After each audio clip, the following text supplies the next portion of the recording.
Assalamualaikum warahmatullahi wabarakatuh. 4 golongan yang tidak tersentuh api neraka. Salah satu pokok keyakinan umat muslim adalah mengimani keberadaan surga atau al-jannah dan neraka an-nar. Keberadaan surga dan neraka ini telah tercipta sebelum penciptaan makhluk. Allah menyediakan surga untuk orang-orang yang bertakwa.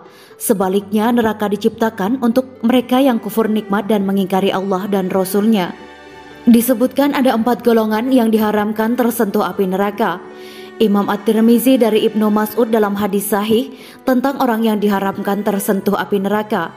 Rasulullah Shallallahu Alaihi Wasallam bersabda, "Maukah kamu aku beritahu siapa yang diharamkan jasadnya tersentuh api neraka?" Rasulullah Shallallahu Alaihi Wasallam bersabda, ada 4 golongan ternyata yang tidak tersentuh api neraka. 1. Hayyin. Hayyin itu tenang, teduh, lahir batin, senantiasa menjaga lisan, pikiran dan sikapnya terpelihara. Tenang menenangkan, teduh meneduhkan, stabil emosinya, susah senang terjaga, tidak mudah tersinggung, tidak terprovokasi, dan tidak reaksional.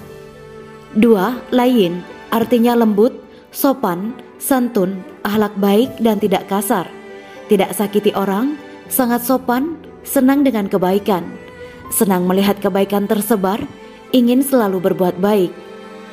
3. Qorib.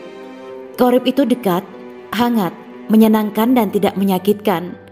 4. Sahal. Sahal itu mudah, tidak mempersulit, tidak rumit, jual beli mudah, interaksi mudah, dan cenderung pilih mudah dan solusi.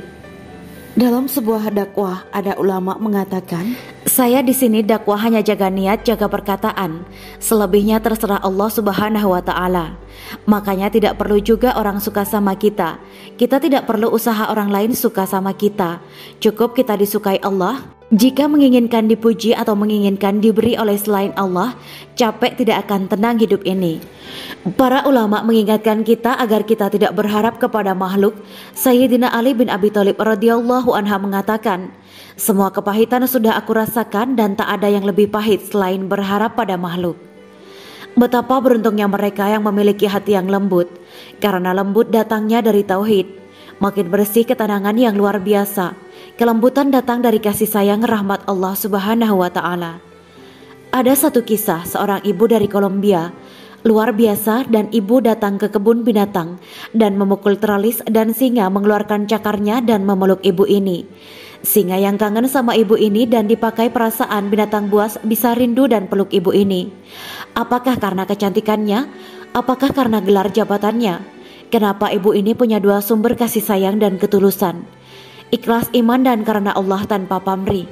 Binatang 5 tahun ini tidak lupa kalau pernah ditolong ibu ini. Dia masih ingat dengan ibu ini.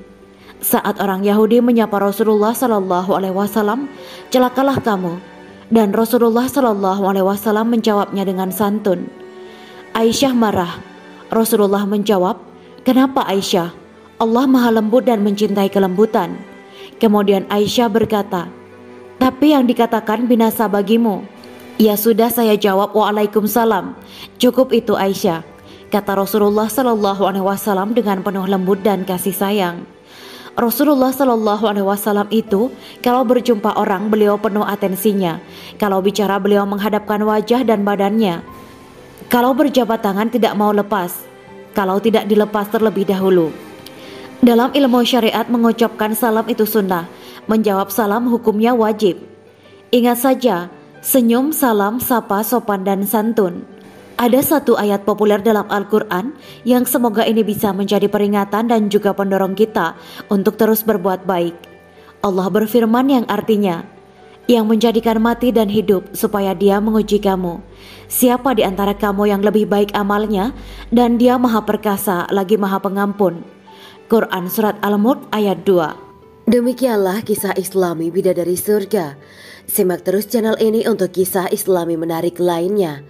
Terima kasih para sahabat Bidadari Surga yang dirahmati Allah. Semoga diberi kesehatan dan diberkahkan segalanya. Juga dibahagiakan hidupnya di dunia dan di akhirat kelak oleh Allah Subhanahu wa Ta'ala. Amin ya mujibah sa'ilin. Wa akhiron, wabillahi taufiq wal hidayah. Wassalamualaikum warahmatullahi wabarakatuh.